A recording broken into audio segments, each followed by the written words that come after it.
हाँ जी, शुरू करें फिर। दोपहर के 3:15 बज चुके हैं एंड आज हम डिस्कस करने वाले हैं फंडामेंटल राइट्स का second third part actually. And उसमें हम आर्टिकल 15 एंड 16 डिस्कस कर रहे थे एंड रिजर्वेशन का टॉपिक चल रहा था। तो आज हम उसके आगे के टॉपिक डिस्कस करेंगे जो हमारे टॉपिक बचे हुए हैं। लोकल्स का रिजर्वेशन, रिजर्वेशन इन प्रमोशन। इस लेक्चर में हम ये दो चीज़ें कवर करेंगे। तो चलिए शुरू करने से पहले सबसे पहली बात, अगर आप इस चैनल पे पहली बार आए हैं, यूपीएससी पीसीएस कीड़ा पे आपका स्वागत है। प्लीज़ सब्सक्राइब करें इस चैनल को। अगर ये वीडियो आपको पसंद आए तो please press hit the like button, bell के आइकन को दबाएं। हम इस चैनल पे बहुत ही इंटरेस्टिंग कंटेंट लेके आते हैं जो कि आपके मेंस एंड प्रीलिम्स के आपको ओवरऑल सब्जेक्ट के अंडरस्टैंडिंग के लिए बहुत ही ज़रूरी है। ठीक है, तो चालू करते हैं आज का सेशन। तो आज का सेशन बेसिकली सबसे पहला टॉपिक है locals reservation for job in private sector. अच्छा, ये न्यूज़ में क्यों आया? क्योंकि रिसेंटली हरियाणा गवर्नमेंट ने Haryana state employment of local candidates act 2020 निकाला है। इस एक्ट में क्या है कि 75% of reservation in private sector Haryana के लोकल लोगों को मिलना चाहिए, बशर्ते इसमें दो चीज़ें हैं। पहली चीज़, सैलरी उस जॉब की 50,000 एंड लेस होनी चाहिए पर मंथ की सैलरी। एंड सेकंड चीज़, आपका उस कंपनी में 10 या ज़्यादा लोग होने चाहिए। ठीक है, ऑब्वियसली कुछ एग्जाम्पशंस है कि अगर लोकल्स अवेलेबल ना हो इस जॉब के लिए तो आप बाहर के लोगों को हायर कर सकते हैं, बट मोटा माटी यहाँ पे हमारा सन ऑफ द सॉइल वाली फ़िलासफ़ी को लेके एक एक्ट बनाया गया है। चलिए जी, बहुत बढ़िया। तो अगर देखिए इस लोकल्स रिजर्वेशन फॉर जॉब आता है तो आप इंट्रोडक्शन में एक नॉर्मल रिजर्वेशन की पॉलिसी तो लिख ही सकते हैं, उसके साथ में आप इसको एज अ एड ऑन लिख सकते हैं अगर पूछा ही गया है क्वेश्चन में, या फिर आप इसको इंट्रोडक्शन में लिख सकते हैं and leave it there it is. सब उसके बाद देखिए, ये this is not the first state, Andhra Pradesh पहले से एक्चुअली ऐसा कर चुका है। तो देख लेते हैं कि क्या बेनिफिट्स हैं एंड क्या इश्यूज़ हैं इस एक्ट की वजह से। तो क्या क्या बेनिफिट्स हो सकते हैं? सबसे पहली बात, एड्रेसेस राइजिंग अनएम्प्लॉयमेंट। तो हरियाणा में अनएम्प्लॉयमेंट बहुत बढ़ गया है। तो centre of monitoring Indian economy CMIE की रिपोर्ट थी कि unemployment rate is 26.4% in Haryana as of February 21, which is more than three times the national average. अब देखिए, किसी प्रदेश में, किसी स्टेट में अगर इतना ज़्यादा अनएम्प्लॉयमेंट होगा तो वहाँ को भी, उनको भी कुछ ना कुछ करना पड़ेगा ना उस चीज़ को एड्रेस करने के लिए। तो उसी चीज़ को हमने पहला पॉइंट बताया है। ठीक है, कि एवरेज, नेशनल एवरेज से मोर देन 3 टाइम्स है। दूसरा point, agrarian distress. It's a known fact, Haryana, Punjab, UP, यहाँ पे agriculture is prominent and agricultural sector is under distress. तो वहाँ उसकी वजह से एक सेकंड चांस, मतलब नॉट सेकंड चांस बट लोगों को चांस मिल रहा है कि वहाँ पे वो जॉब वगैरह में जा सकें। ठीक है जी। तीसरी बात, selective discrimination by corporates. Corporates क्या करते हैं कि टू अवॉइड यूनियनाइजेशन, वो लोकल लोगों को हर जगह इतनी इजीली जॉब नहीं देंगे ताकि यूनियंस ना बन सके। जैसे फॉर एग्जांपल मारुति की फैक्ट्रीज वगैरह हो गई, वहाँ पे लोकल, ऐसा नहीं होगा कि सारे लोकल थे, जबकि है वो गुड़गांव मनेसर के पास, लेकिन सारे के सारे लोकल्स नहीं होंगे। तो क्यों? वो इसलिए करते हैं, क्यों? To avoid unionization. ठीक है, इसलिए वो रिट्रेंचमेंट ऑफ लोकल्स यानी हटाते रहते हैं उन लोगों को। That is why the third point is selective discrimination of corporates. अब ये एक्ट आ जाएगा तो इस टाइप की चीज़ नहीं कर सकते, ऑब्वियस सी बात है। चलिए जी, बहुत बढ़िया बात। उसके बाद चौथे नंबर पे, कर माइग्रेशन, यानी कि माइग्रेशन इतना हो रहा है इंटर स्टेट कि सेंसस 2011 को देखा जाए तो हरियाणा का नंबर चौथा था। हरियाणा में इतना इन्फ्लो हुआ है। ऑब्वियसली ये गुड़गांव, फरीदाबाद, दो ऐसे सिटीज़ है जहाँ पे माइग्रेशन बहुत होता है, बट ओवरऑल हरियाणा में माइग्रेशन की स्थिति इतनी अच्छी नहीं है। काफ़ी इन्फ्लो होता है, इसलिए लोकल्स के लोगों को जॉब नहीं मिल रही है। फिफ्थ देखते हैं, डेवलपमेंट इंड्यूस्ड डिस्प्लेसमेंट। अब हुआ क्या हरियाणा में, क्योंकि इतना डेवलपमेंट हुआ है तो उसकी वजह से डिस्प्लेसमेंट बहुत हुआ है। पहले क्या था, हरियाणा में लोकल लैंड ओनर्स होते थे। ठीक है, हरियाणा में काफ़ी लोगों को ज़मीन काफ़ी होती है लोगों के पास। तो उन्होंने यही बोला कि लोकल लैंड ओनर्स होते हैं, वहाँ से जब सारी ज़मीन प्राइवेट लैंड को मिल गई है तो एक डेवलपमेंट इंड्यूस्ड डिस्प्लेसमेंट हो गया वहाँ पे, and that is why we need to bring such acts. ठीक है, छठा पॉइंट है, काफ़ी बेसिक्स है। It will help to raise local moral. Local youth का वहाँ पे मोरल काफ़ी डाउन होगा और इस टाइप के एक्ट आएंगे तो दे विल ऑल्सो थिंक कि चलो हम लोग कुछ काम करते हैं, it is better for better in that aspect कि वहाँ पे लोगों का आत्मविश्वास बढ़ेगा। एंड सातवां और लास्ट पॉइंट है, it gives better control in hands of the state. भाई जाहिर सी बात है, जब प्राइवेट सेक्टर के हाथ में हमने दे रखा था तो वो तो कंट्रोल नहीं कर पा रहे है ना। हमने देखा ही कि अनएम्प्लॉयमेंट 26.4% रहा हरियाणा में, 3 टाइम्स द नेशनल एवरेज, और वो प्राइवेट के हाथ में था अब तक। तो स्टेट के हाथ में कहीं ना कहीं ये पावर है कि वो उस चीज़ को ठीक कर सकता है, सॉरी। तो it gives a better control in hands of the state. चलिए जी, हमने सात एक बेसिक बेनिफिट्स लिख लिए हैं। इश्यूज देख लेते हैं क्या क्या है। सबसे पहला issues constitutional point of view से अगर हम देखें तो आर्टिकल 19, 14, 16 सबके थोड़ा अगेंस्ट जाता है। आर्टिकल 19 में राइट टू मूवमेंट, 14, 16 में 14 इज़ इक्वालिटी, एंड 16 में आपका एम्प्लॉयमेंट इन पब्लिक सेक्टर की जॉब्स की बात करी गई थी। और उसके बावजूद भी 50% सीलिंग लगाई गई थी इंदिरा सानी केस में, तो वो सबके अगेंस्ट है। दूसरी बात, ease of doing business. Ease of doing business हमारा एज अ इंडिया की हम ब्रांड को प्रमोट कर रहे हैं कि आइए यहाँ पे बिजनेस करिए। एंड हम विद इन इंडिया भी जो काफ़ी लोग हैं उनके लिए हम ईज़ ऑफ डूइंग बिजनेस बनाना चाह रहे हैं। लेकिन इस टाइप के एक्ट आएंगे तो क्या होगा, रेगुलर रिपोर्टिंग टू अथॉरिटीज़ बढ़ जाएगी, तो एक और कंप्लायंस इशू, एक और कंप्लायंस रिलेटेड रिपोर्टिंग बढ़ गई, तो it doesn't make a give a good picture कि एक ईज़ ऑफ डूइंग बिजनेस के एस्पेक्ट में। ठीक है। तीसरी बात है इम्पैक्ट्स प्राइवेट कंपनी ऑपरेशंस। अब प्राइवेट कंपनी क्या करती है, प्राइवेट कंपनीज ऑपरेट करती हैं एफिशिएंसी के प्रिंसिपल पे कि कम टाइम में कम रिसोर्स में ज़्यादा से ज़्यादा आउटपुट निकालना है हमें, उस बेसिस पे काम करती हैं। लेकिन अगर उनके सामने इतनी सारी चीज़ें आती जाएंगी जो कि अनप्रोडक्टिव है उनके लिए, उनकी नॉन कोर है, तो उनका तो एफिशिएंसी पे इम्पैक्ट पड़ेगा, तो इसलिए उनके ऑपरेशन इम्पैक्ट होंगे, which is again negative for them. और चौथा हमारा आइडिया है, it's against the idea of one nation one market. तो हम हमेशा बात करते रहते हैं कि भाई वन नेशन वन मार्केट या फिर एकता, और ये सब बातें करते रहते हैं, उसके अगेंस्ट है। It divides the country, son of the soil वाली बात आ जाती है। आज की डेट में हरियाणा ला रहा है, हो सकता है उसके बाद कल की डेट में मुंबई लाए, कर्नाटका लाए, सारे पूरे देश में सबके उसमें ऐसा आ जाए, तो फिर थोड़ा सा वहाँ पे ये आइडिया पूरा डिवाइड कर देता है ना कि सिंगल कंट्री के, तो वो वाली बात है। और लास्ट ऑप ये है कि ओपन पेंडोराज बॉक्स। अगर इस टाइप की चीज़ें हम करते रहेंगे तो कल की डेट में पता नहीं किसी की क्या डिमांड हो, है ना। तो एक इस टाइप का मैं आंसर लिखना पड़ेगा बेनिफिट्स एंड इश्यूज में। जब भी देखिए इस टाइप की चीज़ आए ना कि गवर्नमेंट ने कुछ नई नई डिमांड को पूरा कर दिया है, गवर्नमेंट ने कोई डिमांड पूरी कर दी है, तो एक आपका हमेशा एक इशू ये रहता है, ओपन पेंडोराज बॉक्स। आप ये एक ग्लोबल आंसर टाइप में ये पॉइंट कहीं पे भी लिख सकते हैं, ठीक है। Open a Pandora's box. कोई भी सुप्रीम कोर्ट का नया डिसीजन है, फॉर एग्जांपल सबरीमाला केस का है, तो उसमें आप नेगेटिव में लिख सकते हैं, इट ओपन्स पेंडोराज बॉक्स। कल की डेट में बहुत सारे केसेस आ जाएंगे, ठीक है, क्योंकि रिलीजियस आस्पेक्ट में हाथ डाल दिया है। तो ये पॉइंट आप मोस्ट ऑफ द प्लेसेस, सब जगह तो नहीं, मोस्ट ऑफ द प्लेसेस में आप यूज़ कर सकते हैं। Please apply your mind. I am very sure if you preparing for UPSC तो इतनी समझ आपके में होगी, तो उस चीज़ को देखते हुए आप इस पॉइंट को कहीं पे यूज़ कर सकते हैं। ठीक है जी। अब वे फॉरवर्ड क्या होना चाहिए। वे फॉरवर्ड बड़ा सिंपल सा है कि tackle core issues of job creation. Core issues of job creation मतलब गवर्नमेंट कहीं ना कहीं इस बात को भूल रही है कि वो जॉब क्रिएट नहीं कर पा रही है, तो इस इशू को टैकल करो, ठीक है। दूसरा क्या है, tackle the issue of skilling. Youth को स्किलिंग कराओ, ठीक है, ज़्यादा से ज़्यादा यूथ को फोकस करो कि वो स्किलिंग हो, जैसे उनसे प्रोडक्टिव वर्क हो, ताकि वो कहीं पे भी एम्प्लॉयबिलिटी उनकी बढ़े।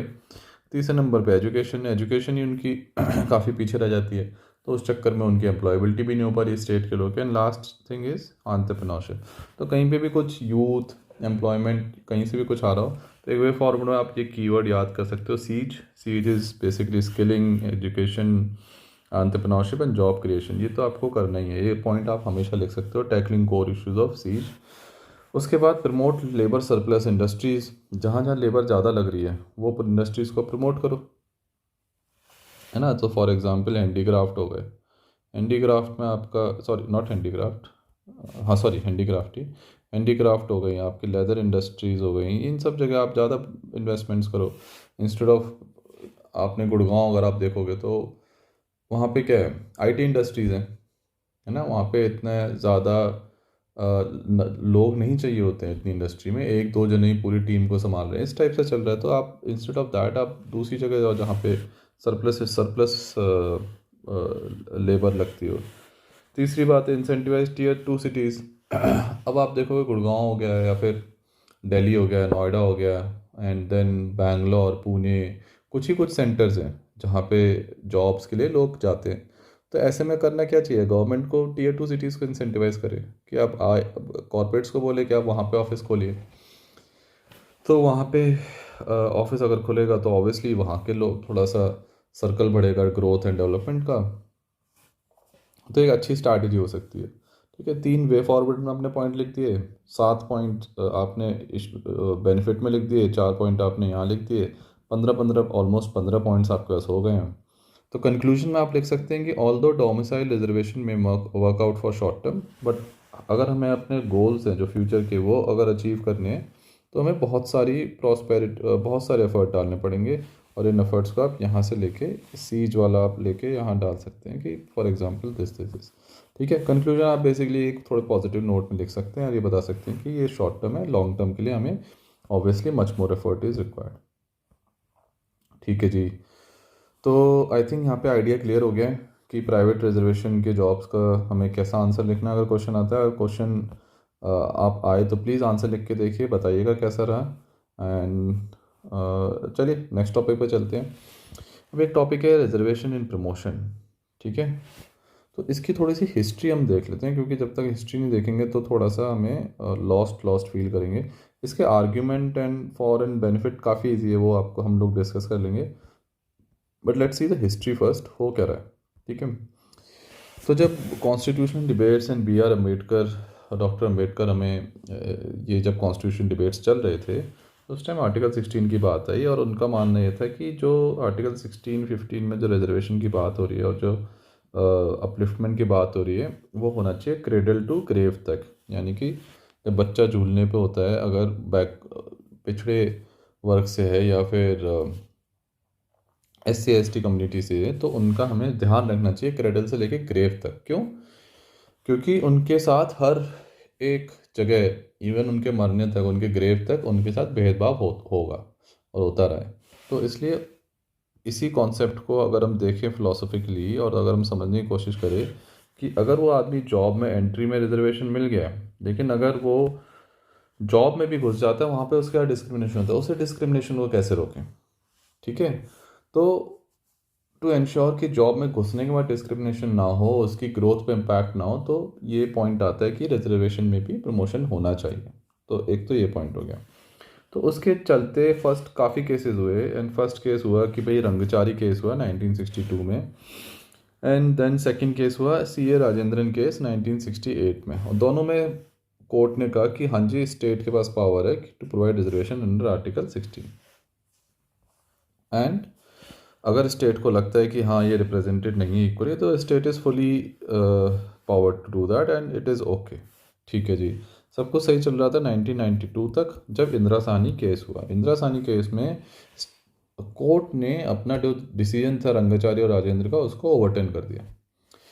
तो कोर्ट ने कहा कि जी article 16(4) only talks about entry reservation and not promotional reservation, और उससे एफिशिएंसी ऑफ एडमिनिस्ट्रेशन इम्पैक्ट होती है। ये कोर्ट ने इंदिरा साहनी केस में बोला। क्यों इम्पैक्ट होगी? क्योंकि अगर मान लीजिए किसी आदमी को पता है उसको प्रमोशन मिल ही जाएगा, अगर हमारा तो प्रमोशन होना ही है, तो इतना ज़्यादा हार्ड वर्क क्यों करे, है ना। सीधी सी बात है, ह्यूमन टेंडेंसी है कि अगर मुझे पता है कि मेरा प्रमोशन होना ही होना है गारंटीड, तो मैं इतना हार्ड वर्क क्यों करूँ, ये एक थिंकिंग आ सकती है। ठीक है, तो कोर्ट ने कहा कि इससे एफिशिएंसी इफेक्ट होती है, और जो आर्टिकल 16(4) है वो केवल एंट्री के टाइम रिजर्वेशन की बात करते हैं। ठीक है जी, तो इसके चलते कॉन्स्टिट्यूशन अमेंडमेंट एक्ट 77 आया 1995 में, जिन्होंने 16(4) में ये ऐड कर दिया। और कॉन्स्टिट्यूशनल सीनियरिटी की बात करेगी। कॉन्स्टिट्यूशनल सीनियरिटी क्या होती है? जैसे फॉर एग्जांपल, अगर इसको यहाँ पे समझा देता हूँ, ABC 3 लोग जॉब में एक साथ आए। ठीक है, इसमें से लेट्स से ए SC, यहाँ पे ST है, ये जनरल है, and let's take one more person D, ये यहाँ पे OBC है। ठीक है, अब 3 साल बाद इनमें से किसी एक का प्रमोशन होना है, एंड वहाँ पे देखा गया कि जो एससी है, एससी कैंडिडेट्स हैं या एसटी कैंडिडेट्स हैं, उनका प्रपोर्शन या रिप्रेजेंटेशन सही नहीं है। तो 3 साल बाद एसटी कैंडिडेट को यहाँ भेज दिया गया। अब एसटी कैंडिडेट्स के अंदर एससी, जनरल और ओबीसी आ गए। ठीक है, एलिजिबल चारों लोग थे, लेकिन एसटी को भेजा गया वहाँ पे, क्योंकि एसटी कैंडिडेट को इसलिए भेजा गया वहाँ पे आपका ऊपर वाले लेवल पे एसटी का रिप्रेजेंटेशन ठीक नहीं था।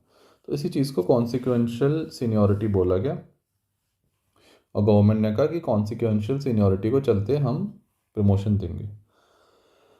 ठीक है, कोर्ट ने भी ओके कर दिया। अब आया कि अजीत सिंह वर्सेस पंजाब केस, उसमें कोर्ट ने कहा कि देखो आपको कैचअप रूल कहीं ना कहीं लगाना ही पड़ेगा। क्यों? क्योंकि अगर मान लीजिए ये 3 कहीं ना कहीं पीछे रह जाएंगे, तो at the end of it ऐसा होगा ना कि ये आदमी तो बहुत ऊपर पहुंच जाएगा। ठीक है, तो कोर्ट ने कहा कि बाकी लोगों को भी सीनियर बनाओ। ऐसा नहीं कि आप एक ही को प्रमोट करें, अब जो लोग पीछे रहते जा रहे हैं उनको भी सीनियर बनाओ। तो कैचअप रूल बोल दिया उन्होंने, सो दैट कि अगर जब रिटायर हो तो सब एक ही सीनियरिटी पे हो। ठीक है, तो बहुत बढ़िया बात। उसके बाद एक नागराज केस हो गया। नागराज केस में तो अगेन वही बात है कि प्रमोशन की, तो कोर्ट ने कहा कि कॉन्सिक्वेंशियल सीनियरिटी रूल ठीक है, कोई दिक्कत नहीं है, लेकिन लोगों को ये याद रहे कि reservation is not a right but state can give. तो ये कोर्ट ने क्लियर कर दिया कि यहाँ पे उनका राइट नहीं है, this is not a fundamental right कि वहाँ पे जाके कोर्ट का मांग ले, लेकिन स्टेट को अगर ऐसा लगता है वो दे सकते हैं। लेकिन अगर स्टेट अगर ऐसा कर रहा है तो उसको 3 रिक्वायरमेंट बोली कोर्ट ने नागराज केस में। ठीक है, ये याद रखिएगा। नागराज केस में सबसे पहली बात, डेमोन्स्ट्रेट एससी एसटी बैकवर्डनेस, ये साबित करें कि वो बैकवर्ड हैं एक्चुअली में। नंबर 2, इनक्वालिटी रिप्रेजेंटेड, मतलब इस चीज़ को प्रूव करें कि इनएडिक्वेटली रिप्रेजेंटेड है, इनका नंबर जो है वो सीनियर पोस्ट पे बहुत कम है। तीसरी ये है कि एडमिनिस्ट्रेटिव एफिशिएंसी पे इफेक्ट नहीं होगा। कोर्ट ने कहा ये भी आप प्रूफ करें। तो जो अब सारे स्टेट्स के ऊपर एक थोड़ा सा दबाव हो गया कि भाई ये डेटा हम कैसे प्रूफ करें। तो जर्नैल सिंह केस में अगेन यही बात आई, तो उसमें नागराज केस को अगेन कोर्ट ने कहा कि नहीं बिल्कुल सही बात हुई डिसीजन उसमें, लेकिन जो ये प्रूफ करना था डेमोन्स्ट्रेट एससी बैकवर्डनेस, इस क्राइटेरिया को हम हटा सकते हैं, क्योंकि ठीक है काफ़ी सारे कोर्ट्स, काफ़ी सारे हिस्टोरिकल रिकॉर्ड से पता चलता है कि देर इज़ सम बैकवर्डनेस, तो इसको हटा देते हैं। लेकिन आप एटलीस्ट ये 2 चीज़ें हमें प्रूव करनी ही पड़ेगी कि एक तो उनका इनएडिक्वेट रिप्रेजेंटेशन है और एडमिनिस्ट्रेशन में कोई इम्पैक्ट नहीं होगा। तो ये 2 चीज़ें कोर्ट ने प्रूव करने होगा। कोर्ट ने एक सजेशन दी गवर्नमेंट को कि अब ट्राई करें कि एससी एसटी में भी क्रीमी लेयर लगाई जाए। तो गवर्नमेंट ने ये इसको मना कर दिया कि ये तो नहीं हो सकता, बट ये कहा कि हम आपको ये प्रूव कर देंगे कि इनइक्वली रिप्रेजेंटेड है और एडमिनिस्ट्रेटिव एफिशिएंसी बनी रहेगी। चलिए जी, बहुत बढ़िया। इसके चलते 2018 में कर्नाटका गवर्नमेंट ने ये प्रूव करा सारे दोनों पॉइंट, और एक कर्नाटका रिजर्वेशन एक्ट पास करा दिया। तो जी ये थी पूरी history story reservation on promotion की। अब देख लेते हैं कि ये सही है गलत है, एडवांटेज डिसएडवांटेज। ठीक है, अब आर्ग्यूमेंट्स फॉर अगर आता है कि हाँ देना चाहिए रिजर्वेशन ऑन प्रमोशन तो क्यों देना चाहिए, और आर्ग्यूमेंट अगेंस्ट कि नहीं देना चाहिए तो क्यों नहीं देना चाहिए। देखिए जी, पहली बात, सबसे पहले इसमें कोई 2 राय नहीं है कि very poorly represented at high levels, जो हायर लेवल रैंक्स होती हैं वहाँ पे इनका रिप्रेजेंटेशन एससी एसटीज़ का काफ़ी पीछे है। ठीक है, एंड इसमें एक डेटा मुझे मिला था कि 4 SC STs है सेक्रेटरी रैंक इन 2017 में केवल 4 ही SC ST कैंडिडेट्स थे, एंड जो कि सेक्रेटरी रैंक पे थे। ठीक है, there have been multiple cases of discrimination services, तो ये भी एक आर्गूमेंट फॉर में हो गया। तीसरा हो गया कॉन्स्टिट्यूशनल मैंडेट आर्टिकल 15 एंड 16। ठीक है, चौथा हो गया अगर इंक्लूसिव गवर्नेंस होगी that is then only it will be have inclusive government, sorry उल्टा बोल गया, इंक्लूसिव गवर्नेंस तभी होगी जब इंक्लूसिव गवर्नमेंट होगी, राइट। 5वां पॉइंट है हमारा अज्यूम्ड इनएफिशिएंसी। तो कोर्ट ने काफ़ी बार ये बोला ना कि मेंटेन एडमिनिस्ट्रेटिव एफिशिएंसी, तो उसके अगेंस्ट में पॉइंट है कि ऐसा अज्यूम कर लिया गया कि इनएफिशिएंट रहेंगे। फॉर एग्जांपल 2015 में रिसर्च आई थी इंडियन रेलवेज की, and they found no negative impact on efficiency. तो ये रिसर्च काफ़ी फेमस हुई थी, 2015 में आई थी। ठीक है, अब देख लेते हैं आर्ग्यूमेंट अगेंस्ट में ऐसे जैसा कि कोर्ट ने कहा it is not a fundamental right. Court में ये कहा कि it is not a fundamental right but only if states believe कि नॉट रिप्रेजेंटेड तो वो दे सकते हैं। इम्पैक्ट ऑन एफिशिएंसी, तो कहीं ना कहीं ये एफिशिएंसी में वही वाली बात है कि अगर मुझे पता है कि मेरा प्रमोशन होना ही है तो मैं क्यों इतना हार्ड ट्राई करूँ, तो वो वाली बात इसी पॉइंट में बोली है। And third, it provides level feel at the time of entry, so why again. तो वही कोर्ट के जो शुरू के आर्गुमेंट्स थे हमने अगेंस्ट में लिख दिए यहाँ पे, एंड इसी से हमारा आर्गुमेंट फॉर एंड अगेंस्ट बन जाता है। अच्छा, तो कंक्लूड कैसे करेंगे? Government can come up certain guidelines to accommodate demands of SC/ST quota in promotion. पहले तो गवर्नमेंट को क्लैरिफाई करना पड़ेगा कि क्या कर रहे हैं वो, तो उनको एक गाइडलाइंस निकालनी ही पड़ेगी। अभी कोई ऐसा रूल्स है कि नहीं है इतना मुझे भी नहीं पता, but this is we need some structure around it. दूसरी बात कि सॉरी हाँ, दूसरी बात ये है कि अब हम थोड़ा डेटाबेस रिसर्च कर सकते हैं, and at the same time we should ensure that merit and efficiency is not merit and efficiency is rewarded. ठीक है।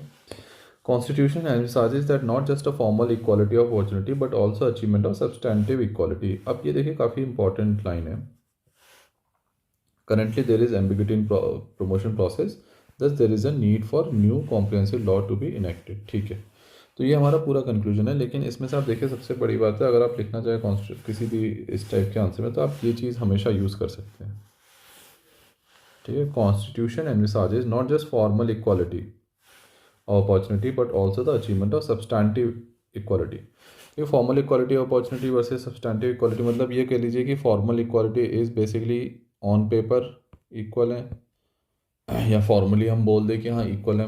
तो कॉन्स्टिट्यूशन कहता है ये नहीं होना चाहिए, कॉन्स्टिट्यूशन कहता है सब्सटैंटिव, हाँ असली में इक्वल होने चाहिए, आपको आउटकम भी इक्वल होना चाहिए, हर एक रिजल्ट पे हमें इक्वालिटी का हमें देना चाहिए।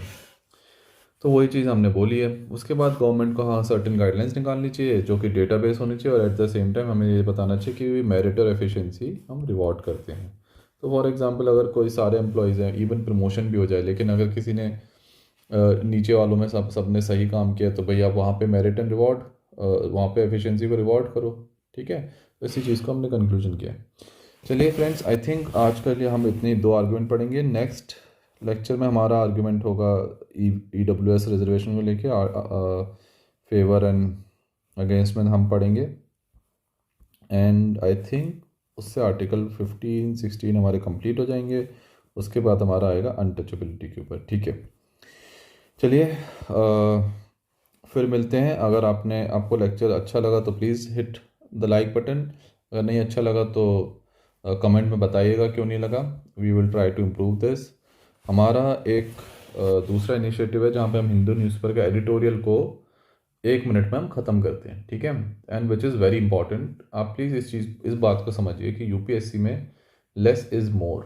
ठीक है, आप हिंदू का एडिटोरियल में एटलीस्ट पर डे के हिसाब से ऑन एन एवरेज अगर मैं 2 एडिटोरियल लेके चलूँ कि 2 एडिटोरियल काम के आते हैं, और अगर उसमें आप लगा दें जी 2 एडिटोरियल में पहले 20-25 मिनट आपने पढ़ा, ठीक है, एंड उसके बाद आपने उसके नोट्स बनाए, उसको समझा, फिर आपने नोट्स के स्टोर किया, तो इन सब झंझट से बचने की बजाय हम एक एडिटोरियल इन अ मिनट हम बनाते हैं, और उसको हम अपने यूट्यूब चैनल पे